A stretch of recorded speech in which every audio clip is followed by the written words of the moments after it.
이번 시간에 알아볼 내용은 일반 상대성 이론으로 첫 번째 가속도, 중력, 등가 원리, 중력 렌즈 현상, 시공간에 휘어진 블랙홀 이 네 가지 정도가 무엇인지 정도만 언급을 하고 넘어가도록 하겠습니다.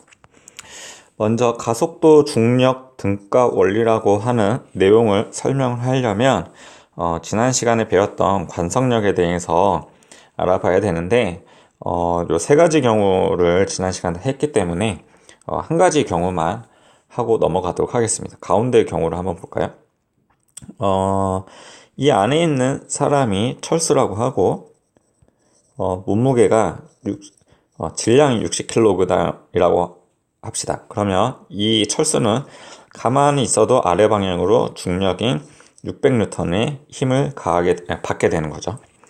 근데 이제 지금 뭐 그림 화살표상으로는 좀 애매하게 나왔지만 아래 방향으로 떨어진다고 할까요? 아래 방향으로 급출발을 했을 때 이때 가속도가 2m/s 제곱으로 이동을 하게 되면 이 안쪽에 있는 철수는 반대 방향으로 관성력이 작용하더라라는 거죠. 이때 관성력은 F는 AMA라고 하고 이때 질량은 철수의 질량.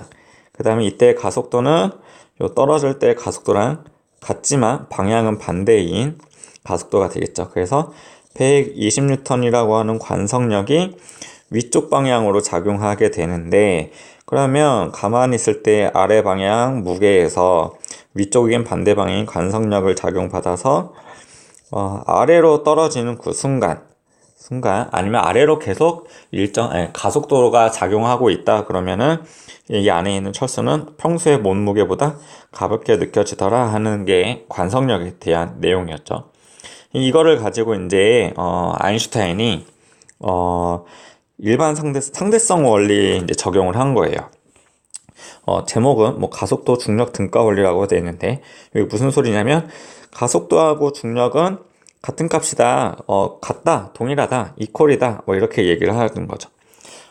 그림이 이렇게 나와 있습니다. 이 안에 이제 영희가 이제 두 경우가 있는데, 영희가 있는데, 이 안에서 공놀이를 하고 있습니다. 같은 높이에서 이제 손을 딱 놓게 되는데, 우주에 떠 있을 때는 이제 공이 떨어지지 않을 거예요. 그러다가, 공이 이제 떨어지는 경우가 발생을 하는데, 뭐 이제 요 안에 있는 영희는 바깥쪽으로 볼 수도 없고 소리도 들릴 수도 없고 이제 완벽히 차단되어 있는 우주선 안에서 공이 떨어지는 현상을 볼 겁니다. 근데 이 떨어지는 현상이 두 가지 경우가 있다는 거죠. 하나는 지표면이라고 하는 뭐 지구라고 하는 행성을 가까이 가게 되면 중력을 작용받아서 이 공이 떨어지는 거를 이제 관찰을 하게 되고, 두 번째로 어떤 경우냐면 위쪽 방향으로 갑자기 로켓가 가속을 해가지고 급가속을 하게 된다 그러면 이 안에 있는 물체들은 이 가속도의 반대 방향으로 관성력을 받게 된다는 거죠. 그 관성력에 의해서 이 공이 떨어지게 됐을 때 이 안에 있는, 여기는 관성력, 이 안에 있는 영희는 공이 떨어진 현상이 중력 때문에 떨어지는 건지 관성력에 의해서, 즉 가속도에 의한 관성력에 의해서 떨어지는 건지 판단을 할 수 없다라는 거죠. 그래서 판단을 할 수 없기 때문에 결국에는 중력이랑 관성력이라기보다는 가속도라고 하겠습니다. 위쪽 방향으로 가속도에 의한 관성력이 같은 거구나, 판단을 구별을 할 수가 없으니까 같은 거다라고 한 내용이 가속도, 중력, 등가 원리입니다. 그러면 이 가속도하고 중력이 같은 어떤 현상을 봤을 때 저거를 이제 가속도하고 중력이 동일하게 작용되는 현상을 이제 찾아보자라는 거죠. 그러기 전에 이제 좀 더 보편적으로 이제 빛도 휘어질까, 뭐 중력이랑 가속도의 영향을 받을까, 뭐 이런 내용들이 이제 다음 생각해볼 내용인데요. 마찬가지 우주에 떠 있는 엘리베이터 안에 아인슈타인이 있습니다. 아니면 머리를 기는 철수라고 할까요? 어쨌든 첫 번째, 엘리베이터가 정지했을 때 이 별 멀리 있는 곳에다가 구멍을 뚫어놓고 별빛을 관측하게 된다 그러면 이 별빛의 광선이 쭉 직진을 해가지고 이 지점에 이 지점에 이제 도착을 할 건데요. 이 지점에 도착을 할 건데 똑같이 관측을 하고 있는 상황에서 관측을 하고 있는 거에서 이쪽에 도달을 해야 될 광선이 그 와중에 엘리베이터가 위쪽 방향으로 움직이게 된다 그러면 이 별은 어느 방향에 이제 도달을 하게 될까요? 원래는 여기였지만 그 와중에 얘가 위쪽으로 이동했으니까 요 아래 지점에 별빛이 도달을 하게 될 거고 이 별빛의 경로는 이 안에 있는 사람이 봤을 때는 얘가 아래 방향으로 떨어졌겠구나 라는 거죠. 그러면은 다시 거꾸로 생각했을 때 왜 이 별빛이 아래 방향으로 떨어졌을까 라고 하는 건데 위쪽 방향으로 가속을 했다고 하더라도 이 가속을 했으면 관성력이 아래 방향으로 작용을 해서 이 관성력에 의해서 별빛이 아래로 떨어질 수도 있다라는 거죠. 요거는 뭐 이해가 되는데 아까 앞에서 중력하고 관성력, 다시 말해서 중력하고 가속도의 등가 원리에 의해서 그러면은 가속도에 의해서도 이렇게 떨어졌다 그러면은 중력에 의해서 또 어떤 행성에 의한 중력에 의해서도 빛이 아래 방향으로 떨어질 수 있구나, 즉 휘어질 수 있겠구나 라고 얘기를 하는 거죠. 그래서 나와 같이 빛의 경로가 휘어져서 관측할 수 있는 두 가지 경우가 있는데 첫 번째는 중력 때문에 빛이 휘어질 수도 있고 두 번째는 가속도에 의해서 빛이 휘어질 수 있다라는 겁니다. 그러면은 이 중력하고 가속도에 의해서 빛이 휘어지는 경우의 예시를 찾아볼 건데요. 그게 이제 세 번째인 중력 렌즈 현상과 뒤편에 나와 있는 뒤에 나와 있는 시공간이 휘어짐 내용으로 설명을 하도록 하겠습니다. 먼저 중력 렌즈 현상이라고 하는 거는 효과 또는 중력 렌즈 효과라고 하는 거는 뭐 이런 식으로 설명이 되어 있지만 어디서 이제 관측이 됐냐면 이 아인슈타인의 십자가라고 하는 별을 관측을 하고 뭐 K사라고 하는 별인데요. 관측을 하고 나서 되게 신기하게 생각한 거죠. 뭐 쉽게 말해서 요 가운데 있는 별을 관측을 했는데 아주 멀리 있는 별이었는데 요 관측을 하다 보니까 그 양옆으로 또는 상하에 정확하게 동일하고 모양도 동일하고 밝기도 똑같고 크기도 같은 별들이 동시에 이렇게 관측이 되더라라는 거죠. 어떻게 같은 별이 이렇게 동시에 관측이 될 수 있느냐라는 건데 아래쪽에 이제 간단하게만 설명한다 그러면 여기 빨간색이 잘 안 보이나? 노란색으로 파란색 하늘색으로 할까요? 여기 있는 지구에서 또 이렇게 어떻게 칸을 위쪽으로 올릴 수가 없나? 아무튼 요 지구에서 요 멀리 있는 별을 관측을 하는데 요 가운데 별과 지구 사이에 어마어마하게 행성들이 집합되어 있는 은하단, 뭐 은하군, 뭐 별들이 엄청나게 많이 모여 있는 거를 은하라고 하잖아요. 그 은하들이 더 뭉쳐져 있는 거를 뭐 은하단이라고 얘기를 합니다. 그럼 요게 이제 은하들이 엄청나게 많이 있는데 그냥 별들이 많은 게 아니라 은하가 많은 거죠. 그래서 그럼 행성들이 뭐 셀 수도 없이 많기 때문에 큰 규모에서 봤다고 한다 그러면 여기는 중력이 엄청나게 크게 작용하는 곳인 거죠. 그때 이 별에서는 별빛이 사방팔방으로 나갈 텐데 이쪽 방향으로 나가는 빛이 요 은하의 중력에 의해서 이렇게 뻗어나가는 게 아니라 가다가 중력에 의해서 별빛이 휘어져서 지구에 도달을 하게 되는 거죠. 이쪽으로 가는 별빛도 요 은하들에 의해서 중력의 영향을 받아 이렇게 휘어져 들어오는 거죠. 이렇게 휘어져 들어왔을 때 지구에서는 이 휘어져 들어오는 별이 어디서 보이느냐? 여기 있는 것처럼 보이게 되는 거고 이쪽 방향으로 들어오는 별은 휘어져서 들어왔을 때 직선으로 연결돼서 보면은 어디에 있는 것처럼 보이냐? 여기 있는 것처럼 보이더라라는 거죠. 그래서 사실은 요거 별 하나밖에 없지만 휘어 들어오는 별이 이쪽 방향으로 보여서 빨간색으로 할게요. 이렇게 별빛이 나가던 게 중력에 의해서 휘어진 다음에 이쪽에 있는 것처럼 관측이 되더라. 이렇게 휘어지게 돼서 이쪽에 있는 것처럼 관측이 되더라 해서 동일한 별빛이 위아래 좌우 방향으로 이 아인슈타인의 십자가처럼 관측이 되는 거를 많이 발견했다라는 거죠. 그 중력 렌즈 현상, 요 안에 있는 은하단이 볼록 렌즈와 같은 역할을 하기 때문에 직진도 하지만 이렇게 가서 꺾이는 거죠. 볼록 렌즈 현상, 볼록 렌즈 역할을 하기 때문에 중력 렌즈 현상이다, 중력 렌즈 효과다, 뭐 이렇게 얘기를 하는 겁니다. 그래서 요 예를 들고 빛이 휘어질 수 있구나, 중력에 의해서 휘어질 수 있구나, 뭐 이렇게 얘기하는 거죠.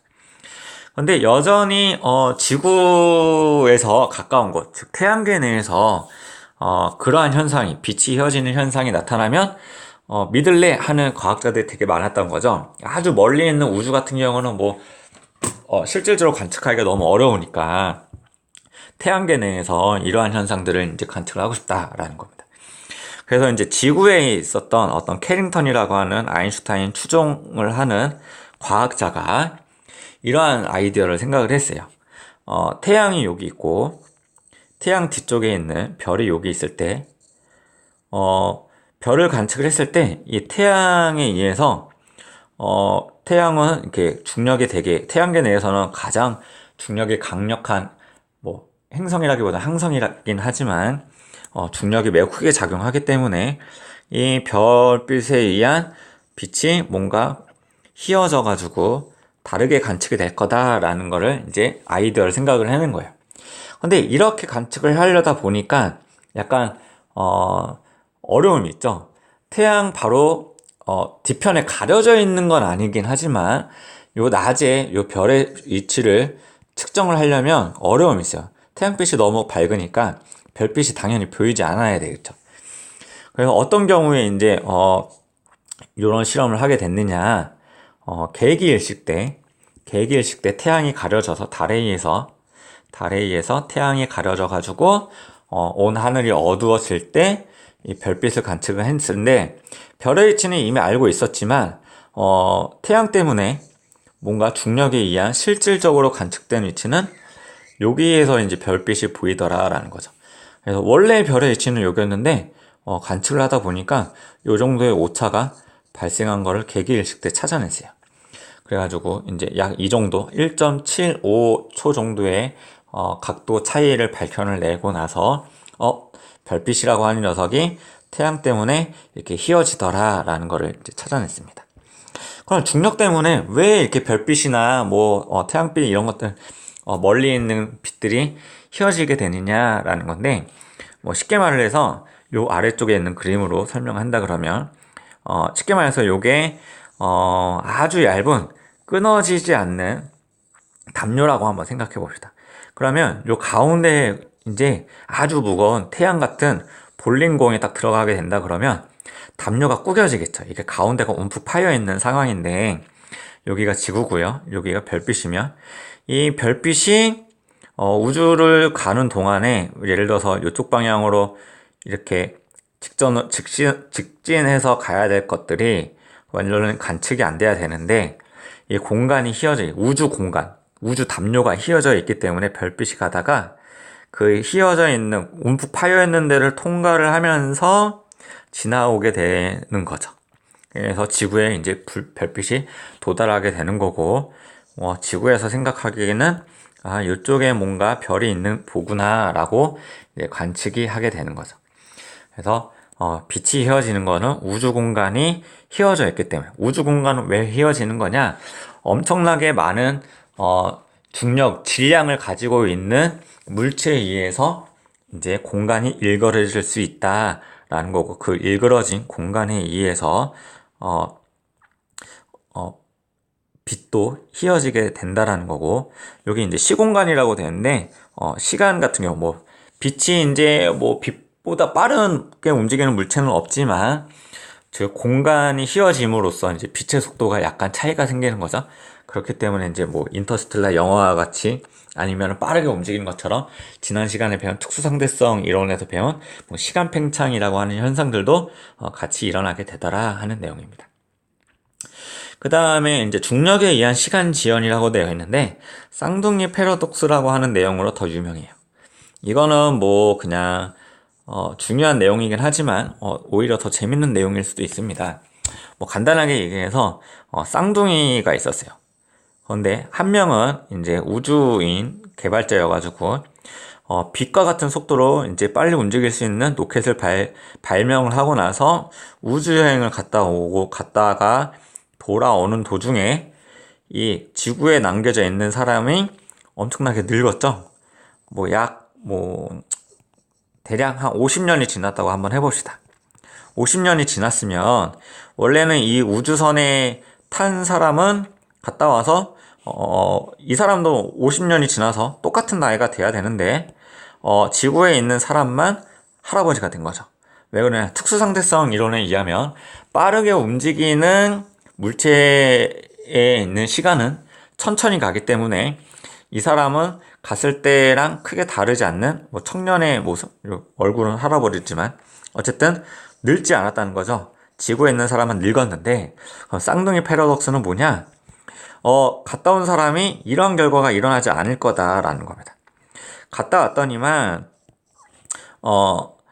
자기가 늙고 자기가 이 사람이 노인이 되고 이 사람은 여전히 나이가 먹지 않았더라라는 거죠. 무슨 소리냐면 내가 갔다 왔지만 내 입장에서는 우주선을 타고 갔지만 지구가 아주 멀리 갔다가 돌아오는 효과를 보기 때문에 갔다가 내 입장에서는 내가 봤을 때는 지구가 멀리 갔다가 돌아오는 거랑 똑같으니까 지구에 있는 너가 더 빠르게 움직인 거야. 그래서 내가 노인이 되고 너가 젊을 거다 이렇게 얘기한 거죠. 그럼 둘 다 똑같은 현상이었는데 누구의 정답이 맞을까요? 이 쌍둥이 패러독스에 대해서 한번 잘 찾아보시고 혹시나 이제 UCC나 아니면 UCC는 또 심했고 PPT 같은 걸로 한 5분 정도의 발표를 자료를 준비해 와서 발표를 하시면 생기부에 이제 뭔가 내용을 적어 줄 수 있도록 해보도록 하겠습니다. 그 다음에 이제 일반 상대성 이론에서 이제 가끔 이제 또 나오는 얘기들이 중력파인데, 중력파라고 하는 거는 질량이 매우 큰 물체가 진동할 때 주변의 시공간으로 빛의 속력으로 파동이 전달되는 거다라는 건데, 예를 들어서 태양이 여기 있고요. 태양이 여기 있고, 이 주변으로 지구가 공전을 하잖아요. 그럼 중력에 의해서 원래는 지구는 접선 방향으로 날아가고 싶은데, 요 잡아당기는 힘에 의해서 계속 공전을 하게 되는 거죠. 그런데 어느 날 이 태양이 갑자기 없어졌어요. 없어지게 된다 그러면 지구는 태양이 없어지자마자 중력이 작용하지 않나 보네 이래서 이렇게 접선 방향으로 날아갈지, 아니면 없어졌네 잠시 뒤에 그럼 이제 중력이 더 이상 작용하지 않나, 그래서 잠시 뒤에 여유를 갖고 이렇게 접선 방향으로 날아갈지, 어떤 경우로 이제 지구가 중력을 작용을 받을까요? 바로 없어진다. 시간 텀을 가지고 없어진다. 정답은 2번이긴 한데, 중력파라고 하는 거는 예를 들어서 여기 왼쪽에 담요와 같은 중력에 의해서 또는 질량이 무거운 거에 의해서 우주가 일그러진다 그랬잖아요. 쉽게 말해서 이런 식으로 담요가 들어가 있는데 이게 태양이 있었다 라고 한다 그러면, 이 태양이 없어지게 된다 그러면 이 공간이 출렁출렁 하면서 제자리로 펴지는데 시간이 좀 걸린다는 거죠. 이렇게 출렁출렁 하다가 자리가 펴지고 있기 때문에 이 출렁거림이 지구에 전달되는 게 중력파의 일종이고, 그게 다 약해져가지고 더 이상 전달하지 않을 때가 중력이 더 이상 작용하지 않을 때다 라고 생각을 하시면 되겠습니다. 블랙홀에 관한 거는 여러분들이 이제 잘 알고 있고요. 요거에 있는 내용을 한 번 정도만 읽어보시면 될 것 같고, 블랙홀은 빛도 빠져나오지 못해서 어둡게 보이더라, 엄청나게 무게가 질량이 커가지고 중력이 너무 강력해서 빛도 빠져나오지 못하는 일종의 구멍 같은 거다 이런 거고요.